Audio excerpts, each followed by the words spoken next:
all. So the heat wave here in California broke last night. The fog started to come in here in the San Francisco Bay Area and everything cooled right down. It wasn't quite the heat wave they were promising, but a heat wave in April? That really isn't what I'm here to talk about today. I'm here to talk about something else. Because of the wind and the fog, we have to find a place that way to go do a video. Let's see what happens.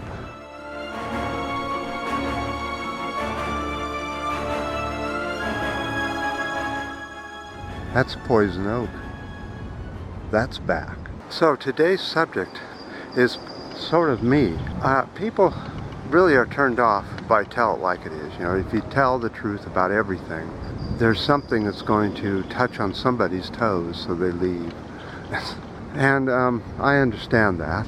How should I handle this? Just ignore stuff about politics, stuff about well, whatever it is. Should I just cut the list down to what? Only a few things and just watch those only? That doesn't make much sense to me.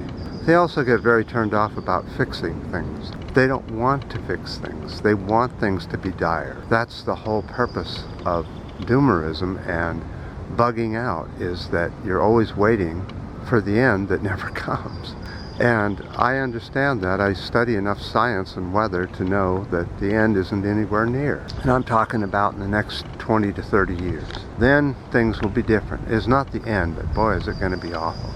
So, in my style that I'm always in,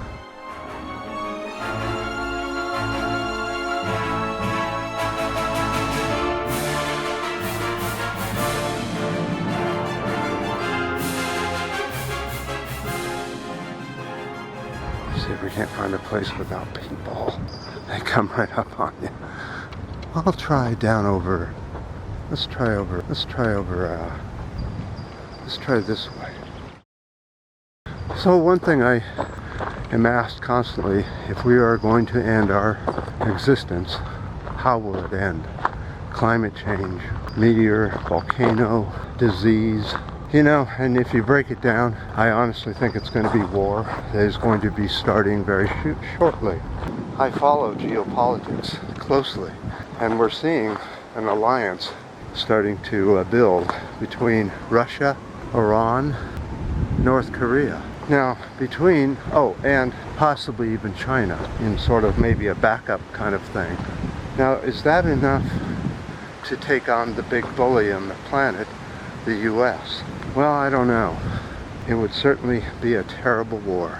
China has endless people. They could literally throw thousands of humans at the war every single day and hardly even notice it. The U.S. has the most sophisticated weaponry you can get, but it's limited because it's too expensive to build one after another, and they're destroyed just like any other piece of equipment. But every time they destroy something that the U.S. has, it's destroying millions or even billions of dollars, or as in the F-35 fighter, $1.5 trillion spent on that fighter alone so far.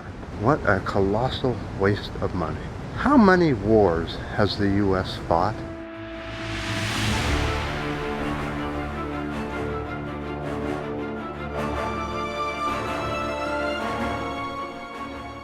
Well, while we're walking here, we'll do a little look-see of history. And just since 1776, the U.S. has been in all these wars.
93% of the U.S.'s existence, they've been in war with somebody. They've only had 21 years of time when they weren't involved with a war. The U.S. has never had a peace president ever.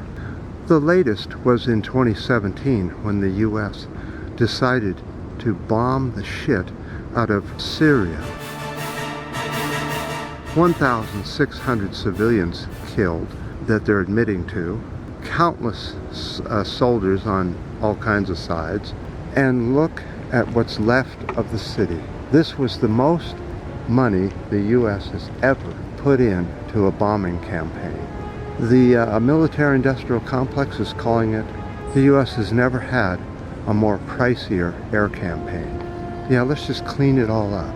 Not admit too much, but look at the mess. This is what I think our future is going to look like. Not too far from now. No country will escape. We will all be fighting with each other. Look at history. Let's go look at Easter Island, what happened there. After their little war, the island was covered with bleached human bones for decades before ships came and took all the bones to use for fertilizer and other things. We're unreal.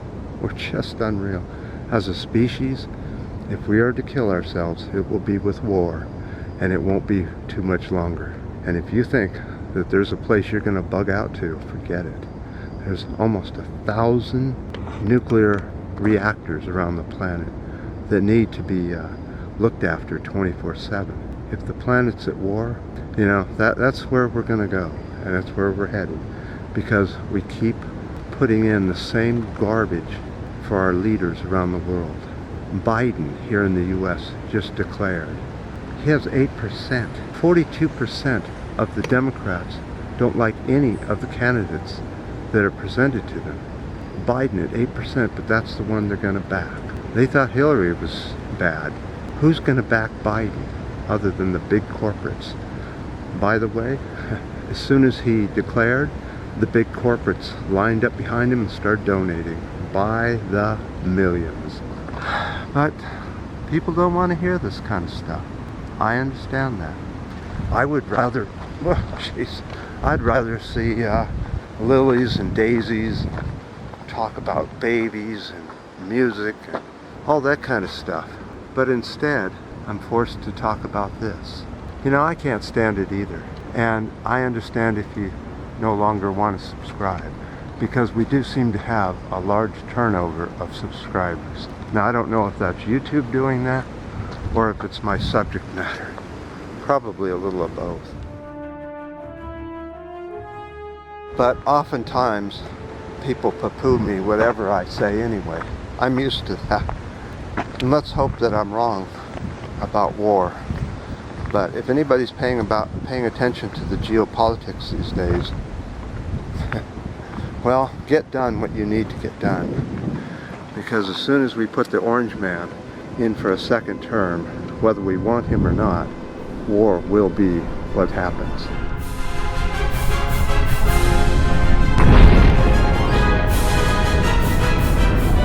And on such a gloomy note, I definitely appreciate all the comments, the new subscribers, the ups and the downs. It all works. YouTube likes all of it, so keep doing it. And maybe this channel can get up and do something more serious.